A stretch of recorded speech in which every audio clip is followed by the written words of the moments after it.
Could you please pronounce your name correctly for me? Yes, Violet, Ciotti, or in the Italian proper way, Ciotti. All right. Now, we used to work together in Abu Dhabi as professors. You are art history, correct? Correct? Okay.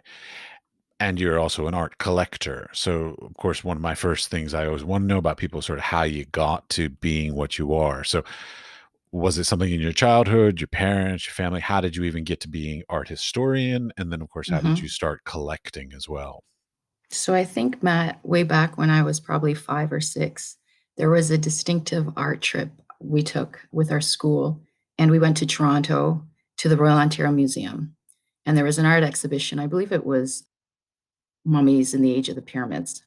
That didn't strike me at all. But what did strike me was the collections, the incredible collections there at the museum: pottery, painting, textile. It had everything and it just blew me away. So that left a lasting impression in my mind. So I think I knew at a quite a young age that I was definitely going to go into art. I didn't know what type of art, maybe art history. I knew much later afterwards, studying art history, that it was definitely a field for me. Now, where did you grow up, though? So I grew up in Brantford, Ontario. It's a little town in Ontario, Canada. I went on to do undergraduate degree in art history at McMaster University in Hamilton. I did my thesis on angels in Dutch 17th century art. And then I went on to do my master's degree in Manchester, England. And I did it on corporate sponsorship in the museum field, something I don't like now, but at the time it was, get that thesis done and under my belt. So that was my background. But growing up in Brantford, I was really lucky. I worked as a page in the library for 5 years. And from there, I knew I liked archives. I loved collecting, whether it was books, archives. It was something that was always in me. And I got to work at the Glenhurst Art Gallery of Brant each summer as an art camp supervisor. And then when I studied at McMaster University in Hamilton, I worked in archives, putting the slides back, something that you would never see as a student today, meticulously putting each slide back in, either for the slide carousel tray for the professor or putting it back into the archives. So I did that too on the side. That's my pretty much background in art and art history. But at that time, I was always in the art world, watching the studio people. I made friends with a lot of the studio people. And I think that was the first time I ever purchased a work of art. It was some mundane goats watercolor way back in probably 1995 or 97. But I just remember how wonderful that artist felt. It was like the culmination of a senior's studio. But she was so excited that someone had purchased her work. And that really left a lasting impression with me. Okay, so now you have a collection that you've been sort of building since it sounds like 1995. So where that goes, what, 25 years? Could you give me an estimate on sort of like, is it how big is it these days? I've never really counted. Hmm. I wouldn't say it's big. I wouldn't even know if I was a proper collector. I'm not sure Okay. how large it is. There's works on paper. There's no works on sculpture. There's no large, huge works. I mean, I have a system that I kind of go by if it's going to fit in the house. I mean, I always feel like there's a wall that could have a work of art. Wait, I love a system. Go ahead, tell me your system. Well, I have 3 kids, so sculpture, that's not going to work well with a soccer ball in the house. So if I think it's going to be quite fragile and I can't store it properly, it's probably not going to work for me until I'm older. Understandable. I have cats, and we had the same problem with sculptures and the cats. Okay. We Yeah. have 2 cats too. Yeah, my cats. I used to have this beautiful piece from a guy from the Corcoran, and my cat just knocked it over and it shattered everywhere. So that's Oh when I my decided goodness. not to collect three-dimensional works at all, Right. unless it can be like put in a storage space, like on a shelf or some way that can be protected from children Absolutely. or animals. Hmm. Do you want to talk more about art history, or do you want to talk more about collecting? I think the two they're kind of fabricated together, aren't they? When you're collecting. I mean, I think because I have that art history background, when I look at a work, I sometimes see things that perhaps someone else doesn't see. I once kind of, I want to say, inherited this beautiful work by Hermine David when we got married from a dear friend in England, and it was in her family for quite some time. It's a dry point etching from 1920, and she had no interest in it whatsoever. But I had known that Hermine David was actually the granddaughter of Jacques Louis David, who kind of was brushed aside because she had married Jules Pascin. And I found her entire history quite interesting because she was in that circle in Montparnasse in Paris, frequenting studios and friends with Modigliani and Jules Pascin. And then suddenly she's nowhere to be found. They got divorced and she moved back to Paris. And that's when this dry point etching seems to have occurred. So I love this work. So when I inherited, I kind of say inherited with works that are gifts, I quickly had it reframed, new glass put on it. I'm a snob when it comes to how the work is going to be hung with a glass, with the framing. The framing is so important to me. It's a dry point etching, so it had the wrong glass on it. So now it has glare proof glass on it. It has proper matting, and I absolutely love it.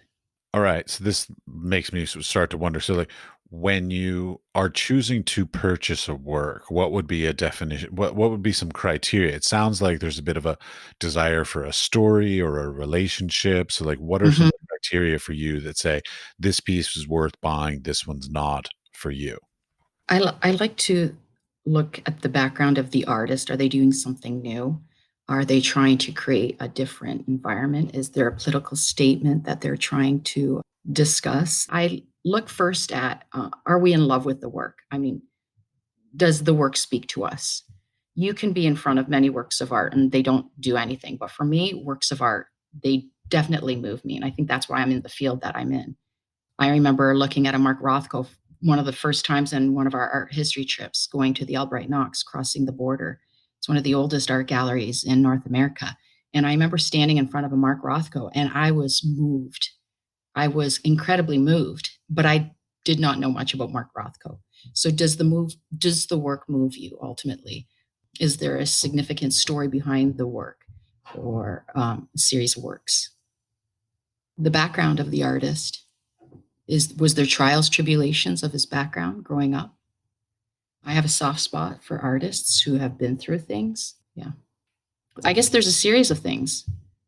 Well, what I'm hearing is that you want to have some connection or some story behind the work. So one thing I Yes. wonder about as a practicing artist myself, like, is it just the work that moves you, or is it the story behind, like the text that we write? So is it titles? Is it artist statements? Do any of those things even influence you in any way whatsoever? Sometimes, I mean, I have works that are untitled. So, I mean, you have to find meaning within the work itself. But I find it often interesting when a collector or a buyer is establishing a relationship with the artist. I find this so important and so pivotal.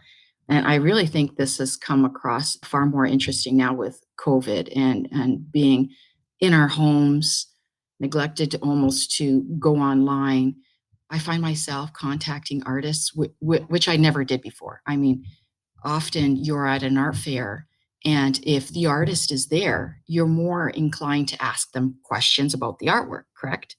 I mean, had I not been at a particular art fair, I probably would not have thought of looking into the works by Jemima Patterson, a British artist who paints on glass. So she buys canvases from auction houses or estates, and then she turns it over and she paints on the glass. And her whole story is about duality. She was actually born as a conjoined twin with her sister, and then by the year, so both of them were conjoined twins by the year. So I found her story fascinating. So because she was actually there at the art pavilion, I could ask her these questions.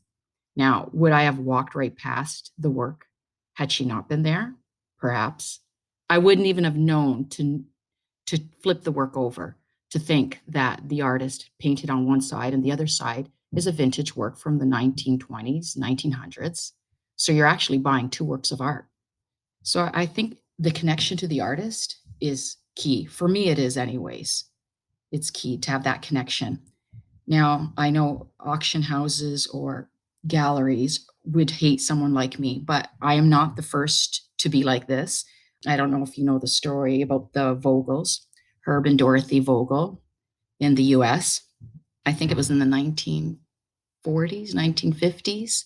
No, they were married in the 50s. They occupied a 400 square foot apartment and they collected and amassed probably one of the most impressive collections in the US, and all on a salary. I think they used his salary. He worked at the post office and she worked at the library. I mean, like myself, I would rather sell a handbag. What's important to you? I'm not one of those types of collectors that I have all this extra money sitting on the side. I'd rather sell a handbag or do without many do without many things and to have that work of art. That's me. And that was the Vogels. I find them so interesting how they were able to amass this incredible collection. They were made friends with Roy Lichtenstein and Andy Goldsworthy. And there was a story at one point that Christo and Jean Claude, they would receive a knock at the door and it was them, the Vogels coming. And Jean Claude said, "Oh, we can pay our rent now." So I love stories like that. I mean, because they were buying directly from the artist. And I love that. So you don't buy through galleries? I have in the past. I mean, I won't lie. A gallery got in touch with me because they knew I was looking for a Christo, and this one I particularly liked, which was a wrapped Vespa. It was a gallery in London, and yeah, I had to deal with them. But you do know that you're paying the gallery a considerable percentage. We're talking 10, 15. I worked for Sotheby's when I was working at the Royal Ontario Museum. When I graduated, I worked at the Royal Ontario Museum, was their education curator for one of the galleries upstairs. And on the weekends, I worked at Sotheby's. So I was that person that wrote the letters that, this is actually important work or this is not. I was just basically a secretary writing these letters. And I saw how much Sotheby's would take on the side. We're talking 15 to 20%. But of course, they are working to find the clients, the buyers. It's a tough like sometimes it's difficult to like know, like when you know that people are taking percentages, it's kind of hard to pay it. And from the artist side, it's kind of hard to, let them take it, let's say, kind of thing. But it's part of the system that exists. I mean, do you think that that system could be revised in some way to make it less involved with galleries, or do you think that they're a necessary element in the sort of the whole? They're absolutely, yeah, they're absolutely necessary for those higher end artists. I mean, a Banksy can't just, I mean, when Banksy's works do go up, for example, they need those auction houses. But I really think since technology, it's come such a long way since you and I were young. I mean, I can go online now. I have an Instagram site too, which I'm very new to. Really, I have it just to inspire up and coming emerging artists. So, I hashtag emerging artists. I get excited when I find an artist. And I think that's an incredible platform. We didn't see that 10, 15 years ago, Instagram, and they can now put their artworks on this quick module platform. Okay, we'll get to that in a second. What do you define as emerging artist? That's interesting. I would say an emerging artist is someone you might find on Saatchi online. I sometimes look on Saatchi. So they've had a few, maybe one or two or three exhibitions. I found a few artists like that. Super Future Kid is one who was born in Berlin, now lives in London. I think she just had a show in Tokyo. So emerging, I would define as an artist who is just cutting the public. They're just coming out, few shows under their belt, but they have this confidence. There's something about them. And I don't mean artists that are constantly recycling old works. I'm looking to see what are they putting out? What are they bringing to the forefront? If that makes sense. It does. You mentioned Instagram and finding new artists. So the thing that's interesting is since COVID has started and since lockdowns have started and all this kind of stuff, do you see that your way of finding new artists has changed dramatically or at all? At all? Well, I'm at home now more than ever before. I can't travel. I miss that. I miss going to the exhibitions. It was a wonderful Raphael exhibition too. So it completely has changed how we are looking at art. But then again, it's wonderful. Friday nights, the Frick collection, curators and cocktails. Every Friday night, we can learn more about the Frick collection. I don't know if that probably doesn't answer your question whatsoever, but I think being at home has introduced me to new artists that I would never have considered in the past. I just acquired a work. It's just a print, but a beautiful Zekle. Some people would pronounce it Gisli, but it's Zekle, which is probably the best way an art print can be. I pronounce it Gicle, but Yeah, okay. that's wrong. No, Okay. it's Zekle. And it's a work of a rose that grew, bracket, out of concrete. But this artist, Tommy Mitchell, who was born in Mississippi, now he's got a beautiful studio overlooking Baltimore. He does his works entirely out of pen. And if you see his works, they will just blow your mind, all with a big pen. And they're not small, they're large. Would I have known of this artist prior? Probably not. No. I will put a link to all these people you're mentioning in the show notes, by the way. Okay. Another artist actually that I found recently, because I'm sitting at home drinking my cappuccinos. We actually bought a nice cappuccino machine maker now, finally, is B.D. White's works. I can't recall it lightly at all. Hung it in my son's room. It's beautiful. It's just this floating. I love anything to do with space and astronauts. And another artist that I would not have known. But then I looked at his story and his background. His history is amazing. Another great artist. So I would not have known of him had I not been stuck at home. Okay. So but part of that is like you're still continuing to collect even though we're in quarantine. So like so it basically it hasn't stopped your collecting. No, I mean, they're probably, the first thing I look at is how can the work be shipped? How can I acquire the work? How, is there customs, and is there going to be customs and duty and anything like that? I mean, it's much easier to collect when you're in the actual continent to some extent. Absolutely.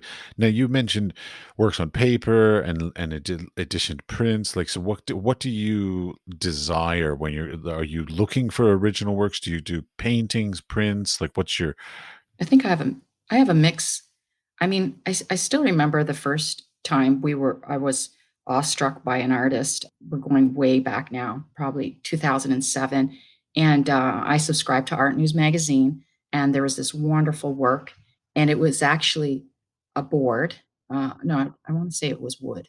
So it's quite large. I would say it's 48 inches by 48 inches. It took quite a team to actually hang it because it's quite so heavy. It's carved wood, and the artist is Nicholas Wilton. So the work that I had seen in Art News Magazine, when I contacted the gallery, and this is before, we have Instagram and everything else. So can you believe it?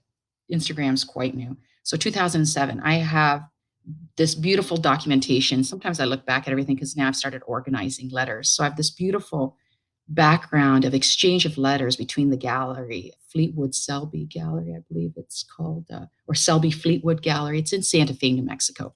And they said, Violet, we don't have that specific work you saw. I believe it was called Crimson Night. It was purchased, the whole show, actually. He sold out, which is probably every artist's dream, right? To sell out every single work in the show. So I think it made me want one of his works even more. And then she showed me a few more, and I was struck with this work titled Mosaic, and it had these really incredible organic shapes that seem to float. There's two birds. There's just something about it. I mean, every time I look at it, still now, I find something new in it. It's beautiful, and it hangs above our fireplace. So, and that work was just because I was looking through Art News Magazine. But it's heavy because again, it's carved wood, painted. It's quite heavy. It's a panel painting. as I'm listening to you, because I've had this conversation with some other people about the idea of patrons. So, like, do you collect? Okay, in the old days, there was sort of this idea that a patron would find an artist or a group of artists and they would continually buy from them and support them throughout their career, like, buying every year or every 2 years, whatever, to continually, be some support, be their patron. do you do it? Do you purchase work like that? Because I feel like it's moving away from that because of the sheer volume of artists that exist these days. Hmm. That a lot of collectors are just buying one piece by an artist, or maybe two pieces, but not continued patronage. So, do you do continuing patronage, or are you more of a best favorite piece by an artist? That's a good question. I have not yet repurchased a piece from a single artist. I do have my eye on artists that I would recollect into my collection again, like Jemima Patterson, Julien Sinzogan did this beautiful work series, Land Ho. So there are a few artists that I would buy from again, but I think in different moments of my life, I seem to collect differently. I'm thinking I'm in Western New York. I should be looking at artists that are from here or were from here. I mean, Cindy Sherman grew up from here, but there's AJ Fries who's still here. I definitely would love a work from him. So I think because it is because of the sheer volume of artists that are out there, but I would never not consider buying from an artist that I've collected from in the past. Okay. what what about the idea of patronage? Because, like, as again, from I my mean that perspective. yeah, patronage is huge. I mean, that was something that was established during the Italian Renaissance. I mean, without a patron, you couldn't even buy your paintbrushes and paints for your next canvas. So that was huge to I mean, that is so important for an artist. Is it how I like to buy works? Probably not, but I think patronage as for an artist that is very important. I mean, to have I mean, that's what the Vogels did when they were collecting. They would buy a few works from each of the artists, and it meant a lot to the artists too. They found recognition in what they were doing, and that is so important in these emerging artists and these new artists that are emerging in the field today. Okay, back to that point of emerging artists and finding new artists, all this kind of stuff. Like, how do you find new artists? I mean, because the whole world is your oyster. I mean, literally, between social media and then just the internet in general, you can literally find artists anywhere in the world. So, like, how do you even, well, I guess let's flip it the opposite way. What can an artist do to make themselves desirable or attractive to a collector like yourself? Mhm.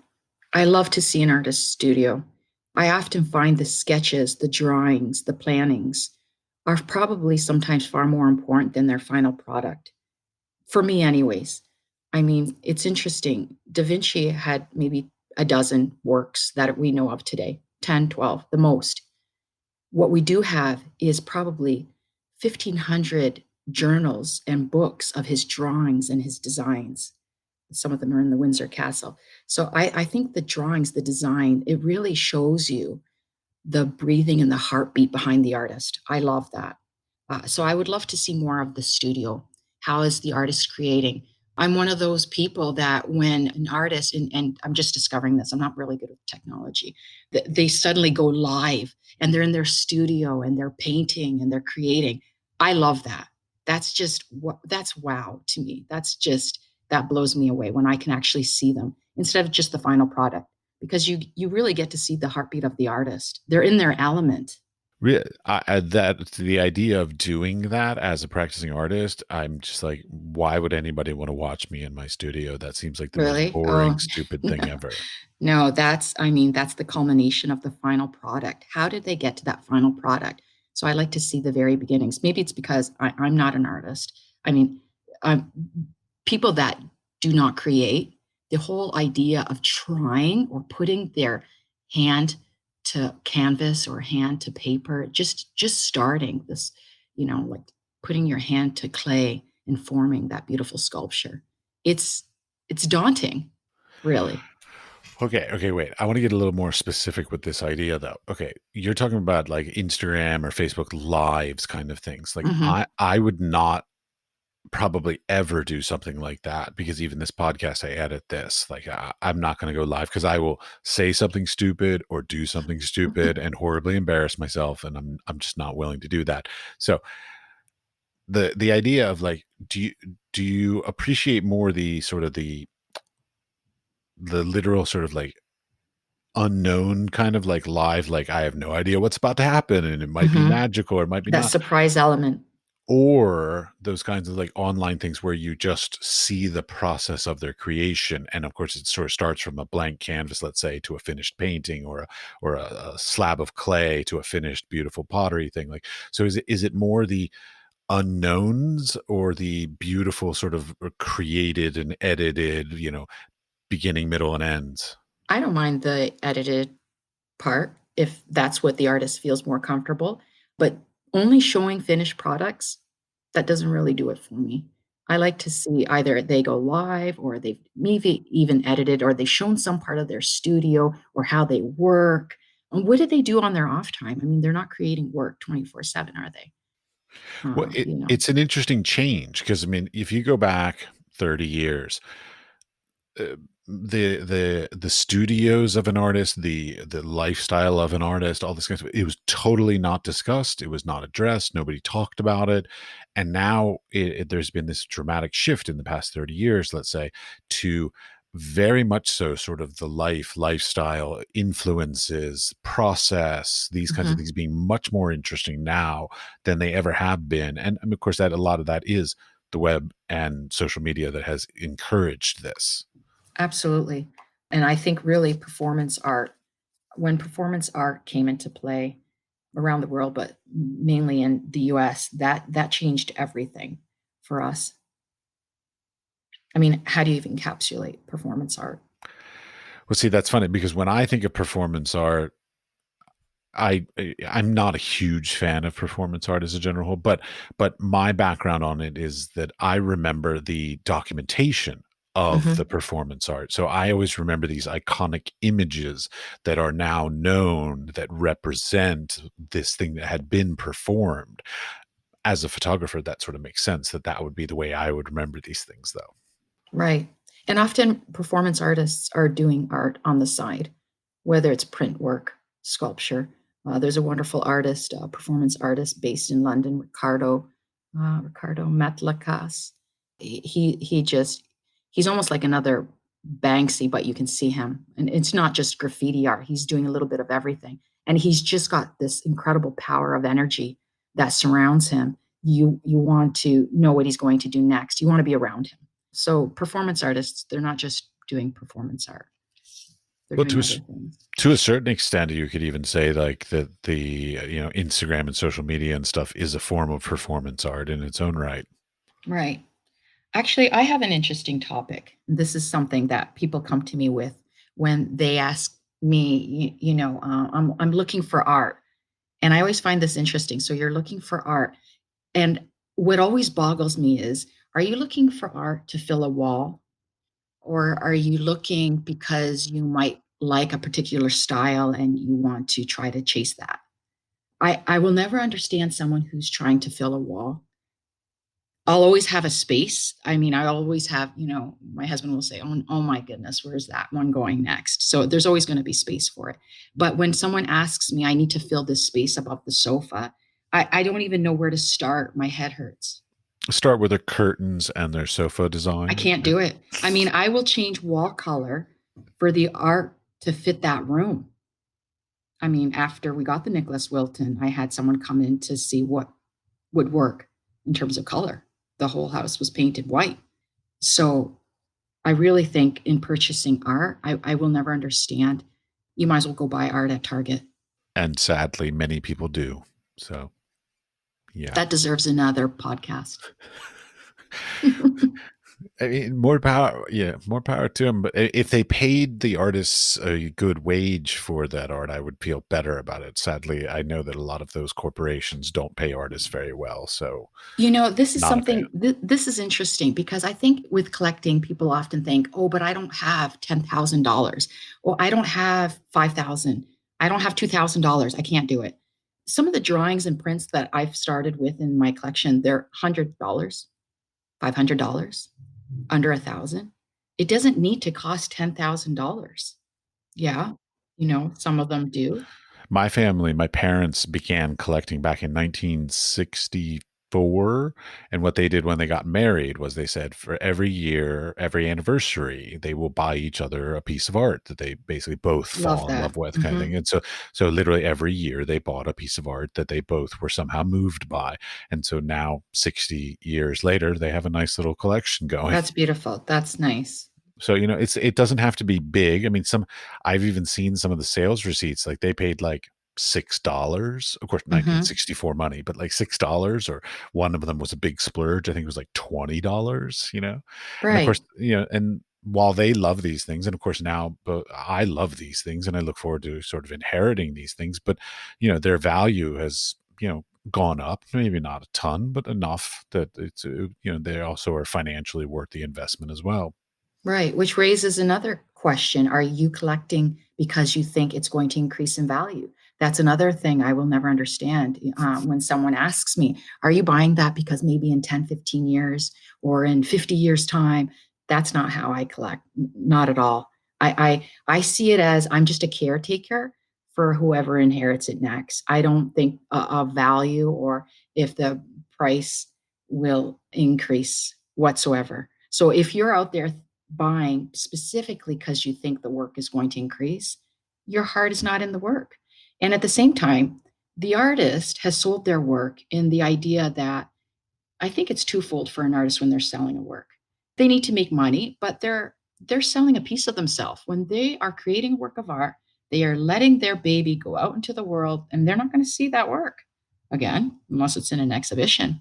I mean, that must be hard for an artist. You have to empathize with them at the same time. But to think that to only purchase a work of art because you think it will increase in value, that is not the way to collect, in my mind. This entire talk is just about you, so it's perfectly fine. All right, you mentioned something about editions before, and I come from a works on paper background, so I'm always fascinated from the other side. So, like, I'm an artist and I create these things, but from the buyer's perspective, what is your sort of technique or your choices? Like, what do you look at when you're looking at, let's say, an edition? So, like, do you like larger editions? Do they need to be archival processes, like or short run editions, signed, numbered? Like, what are some of the criteria that make it more desirable for you? Right. So I check and research everything, provenance records. So the paper trail that is behind the work. If it's a new art, if it's a new emerging artist, of course, they're not going to have the provenance and the paperwork behind it.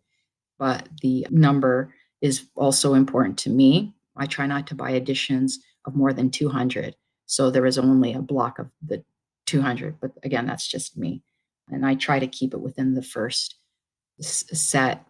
Again, how it's printed is so important too, the Wait, wait, quality. wait, wait. One step back. When okay, so let's say there's an edition of 200, and you say the first set. So you're talking like number 1 through 50 kind of thing, or number 150 to 200, like because Correct. Like okay, the first section. I just find so if the artist has put extra details on it, I feel like most oftentimes the artist has done more work, and I could be wrong, but more work with the first set. well, it also depends on the technique because, like, an etching number 200 is going to have been reworked so many times it might not even look similar to number one. Correct. Yeah. Okay. Like the Cristo, the Vespa, it was of 200. So, I peaked. My interest in it peaked more. And, and I mean, well, you worked with me as a lecturer, as a professor.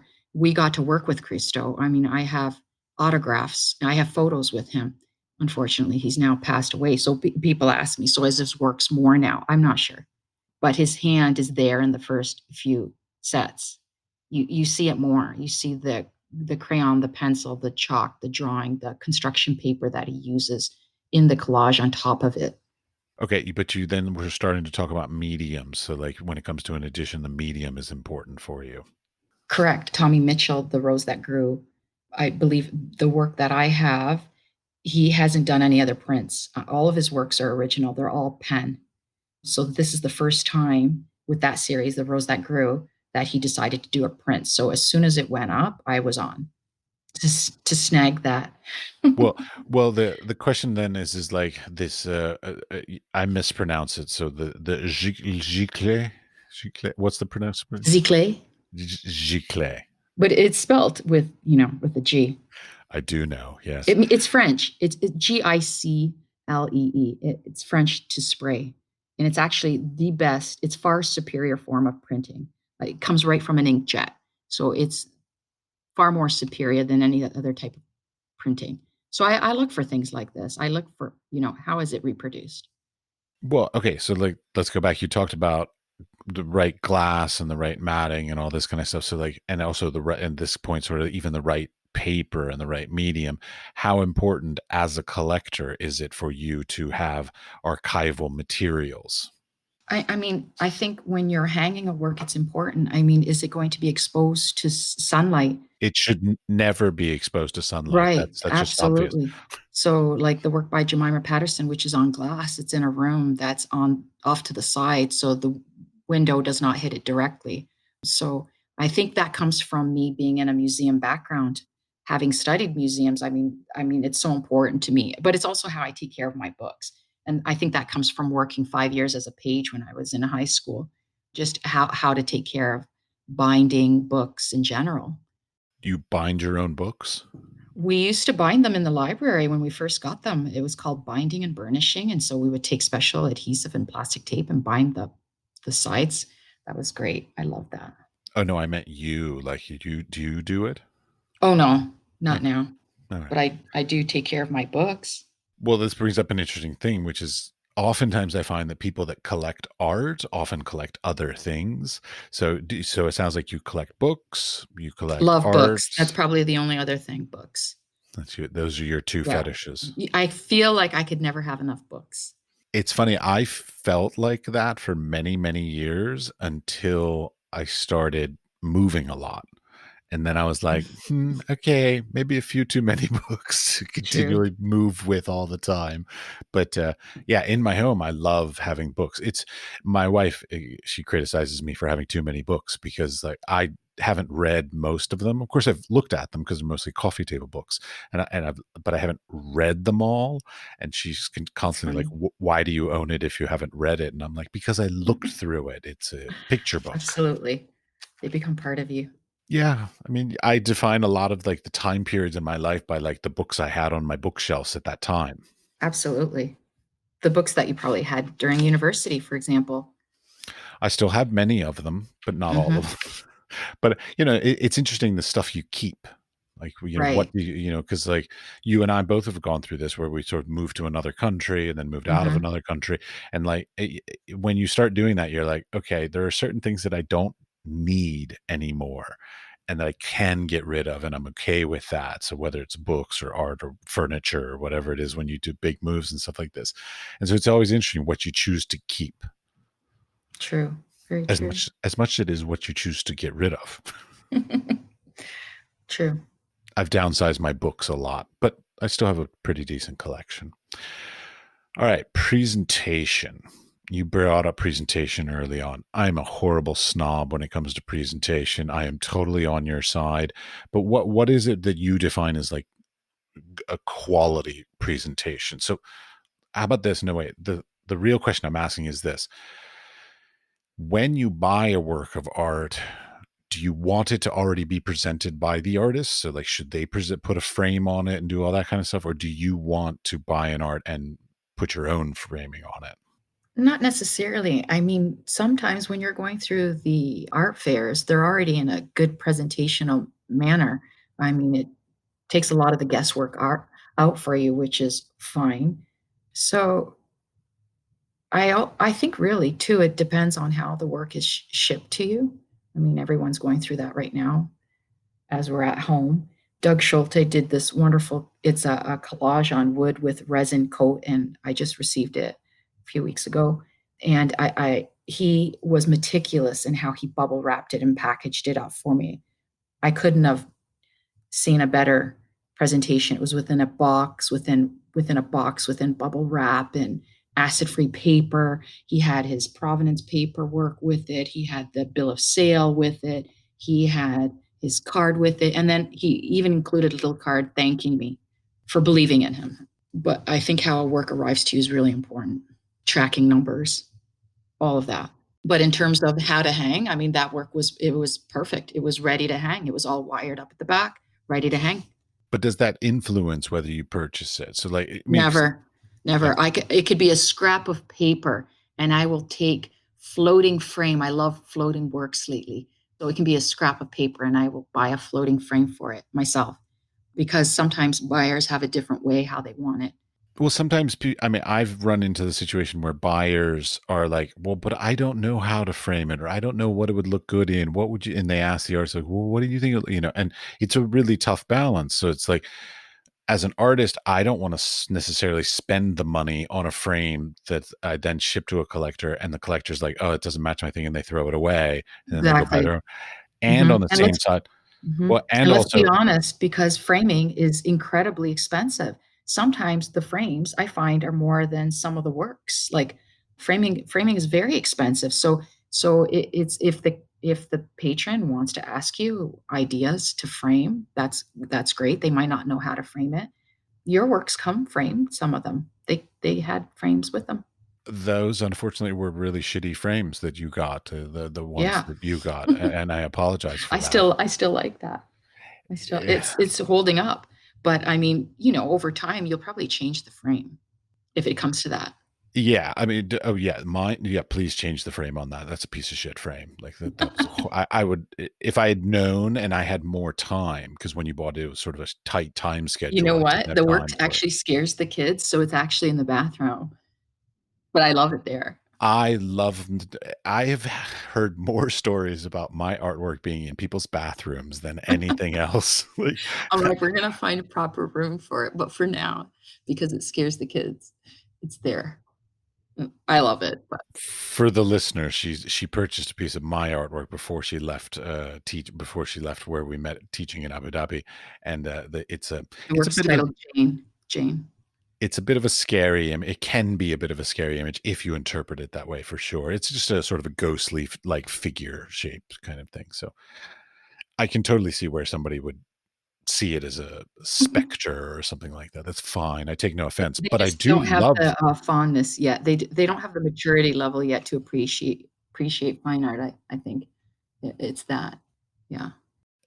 I'm not going to say anything negative about your children. It's fine. Yeah. But I love that my work's in bathrooms. Oddly enough, like I've talked about this on the podcast before, like because like in all reality, the bathroom is one room where everybody has to use it. So like you put a piece of art in the Absolutely, bathroom, everyone like sees it, and actually people have everybody. asked me about it, but the way it's hung, the image self-reflects into the mirror, and everyone's like, "I feel like she's watching me." I go in and I can see her on the mirror, her eyes, and then I exit and there she is again. Okay, yeah, that's a bit awkward for sure. Yeah. Yeah. Yeah. Okay. But it's there for now. Yeah. I wanted to speak to you about relationship with artists and patrons because I have this wonderful relationship with an artist friend who now has this company in Cambridge, England, and it's designing mannequins. So it's Mannequino. His name is Arish Kanema and Kelly. So they have this wonderful, they went to school at the Royal College School of Art in London. Royal College of Art. And so their mannequins are just taking the world by storm. So they have Ted Baker and Patagonia and all these fashion houses. Dior has approached them, I believe, as well, to use this simple method. And I find their works like works of art. These they come flat packed, and then you construct them really simply, and they're lightweight, and they're just amazing works. So we met. I think it was way back in Manchester, England, too, and he actually studied as an engineer, but then went into art and design. And I find his whole background interesting. So I have a little baby mannequin that I have on display, like a sculpture. Well, I mean, that goes back to the point of relationships is really oftentimes what seems to drive a lot of collectors. Like a lot of, because the reason why I think of this because, back in my youth, I mean, I'm 47 years old now. So like in my youth, we were taught sort of like artists are in the studio, the artists then give their work to the galleries then deal with the collectors. And so like it's a very separated series of things. But it feels like of course it's changing and it's growing and it's Mhm. evolving and it's now a lot about the relationship between the artists themselves and the collectors. And I mean, yeah, sure, the gallery can be like a middleman or whatever, but the collectors seem to they want more engagement with the artists Absolutely. themselves. It's very true. Henry Clay Frick, the Frick Collection in New York. The house is there. It's a wonderful personal collection that you can go in. I think it's closed right now to the public. But Henry Clay Frick, when he was building his collection, he invested in works by Monet when nobody would touch Monet. They had a beautiful relationship together. It's really important, the relationship between a patron, someone who believes in the artist. I want to get like little finite on what you're saying there. Believes in the artist. When like what are some of the characteristics that make it so you choose like, because I'm thinking like let's say there are two artists and one of them they're both really amazing in whatever way to your aesthetics, let's say. So then what's the thing that pushes one as the one that you'll support more than the other, the one that you'll believe in more than the other? The artist that is creating, they're keeping busy. They're not constantly showing works from their past or prior exhibitions. They're highlighting exhibitions that they've done 10 years ago. What are they doing now? What have they done in their time? What have they done during this time when we're more inclined to be at home? So, what are they doing for themselves to kind of push themselves out there? And sometimes they just need that little push of, or guidance. I referenced Saatchi a few times, but it's a wonderful tool for emerging artists. And so many artists that I've been in touch with, they've never heard of Saatchi Online. Oh, I'm on Saatchi. They haven't sold a damn thing through them, Oh, but I'm on there. right. I mean, I feel like Saatchi is a great idea. Like the Hmm. concept behind it, when it first came out, it was super idealistic, really, really great, very powerful tool, powerful name, even that's putting the Saatchi name Hmm. behind it. Hmm. Unfortunately, at this point, I feel like it's gotten a bit watered down and It it's not, has. it doesn't have that same powerful name behind it and prestige that it had when it first got created. So like great idea, great intention, but I think that over time it's gotten watered down a little too much. Hmm. I mean, they have other sites now, ArtNet. There's so many other sites now where someone could look for works of art. I don't trust eBay. When someone tells me eBay, no, I don't trust eBay. That's not how I find art, Wait, anyways. But contemporary art or historical art? both. I mean, I wouldn't trust them for provenance records through eBay. Hmm. I'm sure they're. I mean, I feel like you'd have to hire someone to make sure that it's actually a truly work of art. Oh yeah, oh But yeah. there's so many other methods now. I mean, the fact really, Instagram has really media and technology of these platforms has really changed the course for artists. They can upload their images online without even having an exhibition anymore. I mean, this was unheard of when we were young growing up. They can basically have an online exhibition right from their comforts of their own home. Yeah, I'm not sure if I like that or like it, whether I admire and respect it or am saddened by it. But yes, it's true Right. because there's a certain character. Like in some ways, the whole scenario of the direct to consumer nature of social media and stuff like this, I think it's amazing and great and fabulous. But on other hands, I often feel like there needs to be some, well, it doesn't need to be, but there should be some arbiter of good taste. And I know that sounds like a horrible term, but like that sort of helps to edit down the noise. Cause like at this exact moment, like even me, I feel like there's just too large a volume of people sort of using the term artist. I Hmm. wish there was some differentiation. Like I'm horrible about this. I wish there was like I wish there was fine art as one sort of tier or level, and then like art as another tier, and then craft maybe as another tier. Like, and Hmm. I wish people used those sort of more appropriately. I feel like a lot of craftsmen use the term art. I feel like a lot of fine craftsmen use fine art, and fine artists say craft, and all of these terms, art, fine art, craft, etc. They're all too interchangeable at this point, and so it's really hard to sort of find the really good quality. Absolutely. And I think that's where exhibitions come into place.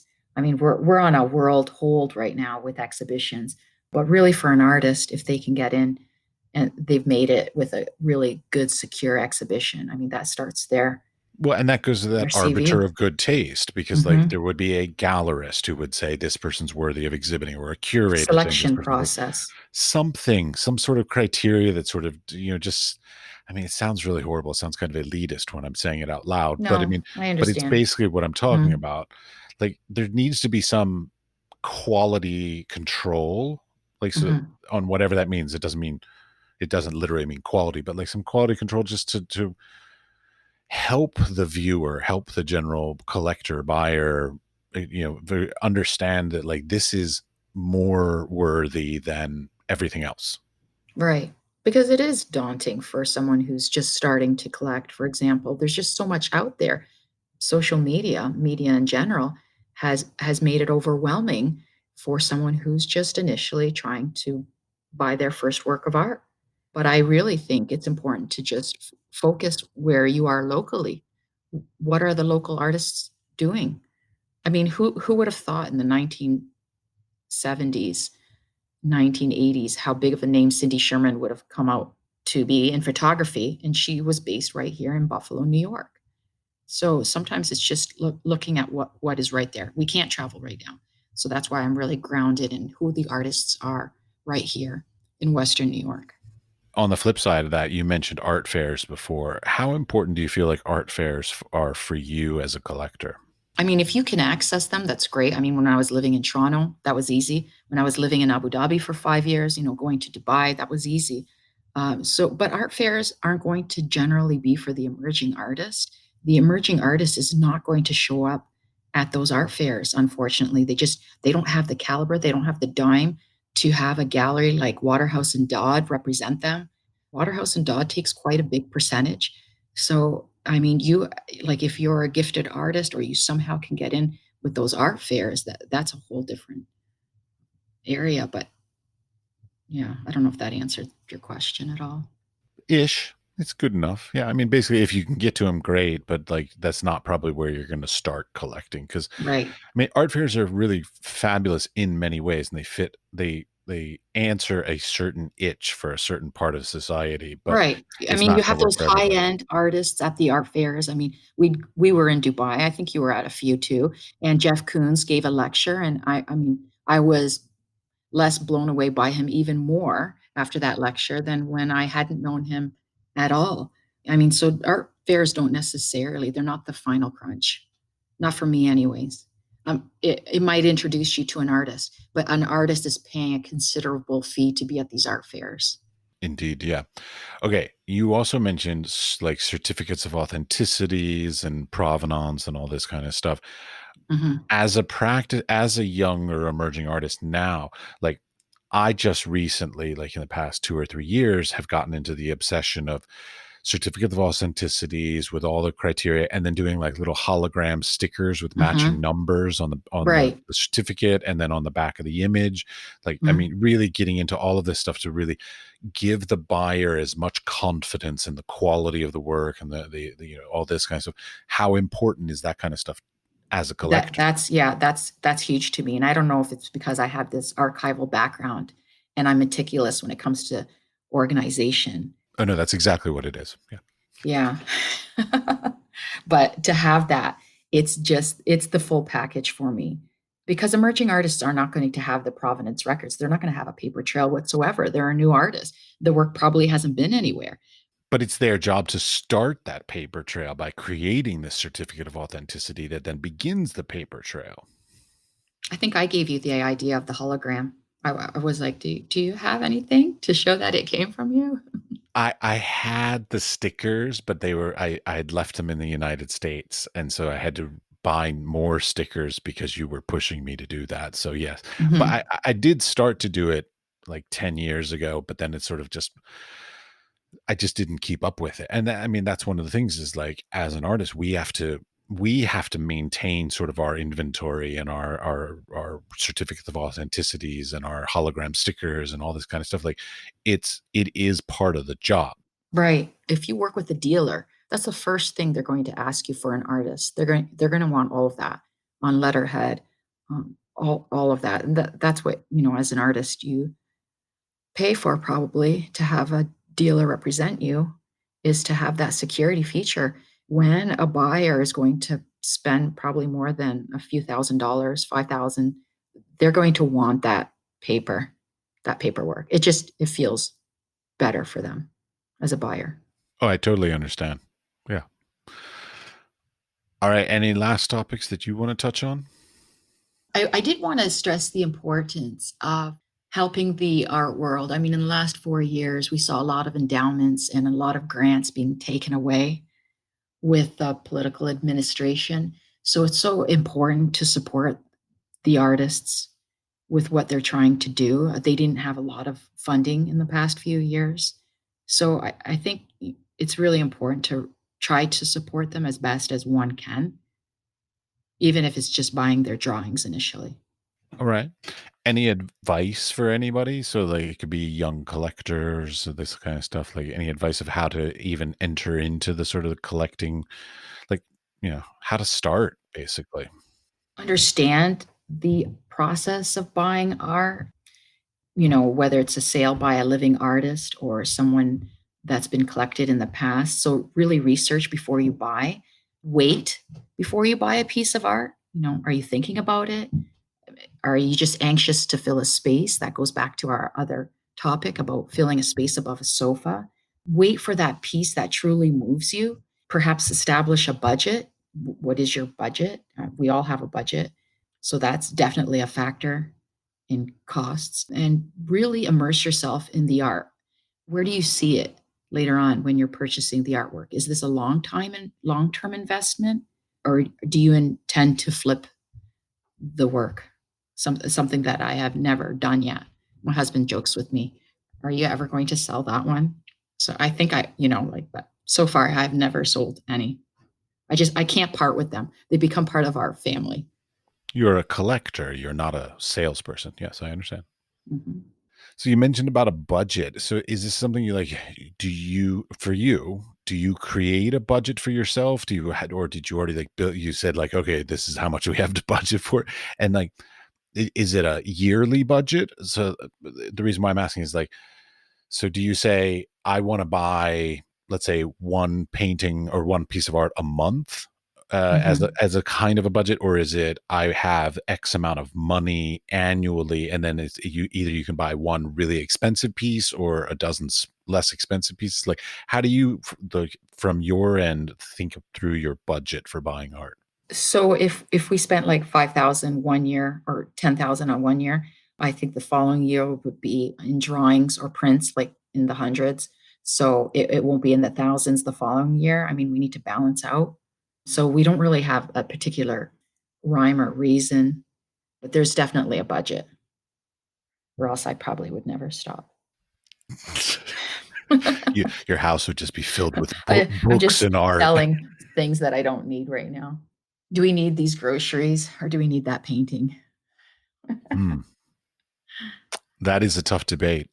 I mean, you could Mhm. get cheaper groceries, but you may never be able to buy that piece of art again. Right. I mean, everyone's different completely. So yeah, if we made a large investment in one year, the next year might not be but that's just us. I mean, I'm just talking to you. It's fine. All right. Anything else? Any last thing you want to mention? Talk about? no, just the importance of supporting artists. I mean, if you can go out for dinner and spend three or $400 on a dinner, you definitely have three or $400 on a drawing that is long lasting, far more long lasting than that dinner. We're into the point of our lives now that for 20-year anniversary, what would you like? Or 10-year anniversary, I'd rather have a work of art than a piece of jewelry or something. I'm not one to buy expensive shoes or expensive purses anymore. I'd rather have a good quality work of art. So we have that line, we can't do both. For me, it's the art for sure. 100% without a doubt. It's the art. Or a book? Yeah, the book when you can't get the art. All right. Well, thank you very much. Thank you, Matt.